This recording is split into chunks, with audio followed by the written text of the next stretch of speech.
Saudara kasih berapa ke Ricky? Saya tidak menjanjikan uang, Yang Mulia. Tapi saudara menjanjikan, kemarin saksi mengatakan kepada Richard berapa?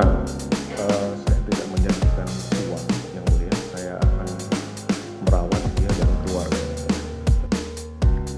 Bersikukuh gak janjikan uang ke Baradae, Ricky Rizal dan Kuat Ma'ruf, Ferdy Sambo malah ngaku janjikan ini ke mereka.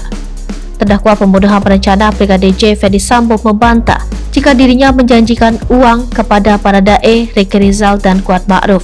Mengingat kembali bahwa Ricky Rizal menyebut dirinya dan Kuat dijanjikan uang 500 juta rupiah, sementara Baradae dijanjikan sebesar 1 miliar rupiah setelah penembakan tersebut.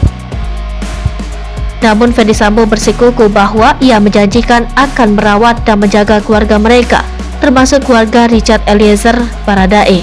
Ferdy Sambo juga mengaku ia sering memanggil ketiga terdakwa lainnya untuk menanyakan hasil pemeriksaan, apakah sudah sesuai dengan skenario yang ia bangun atau belum pada saat itu. Saya pasti menanyakan, gimana jawaban kamu? Masih Bapak sesuai petunjuk Bapak.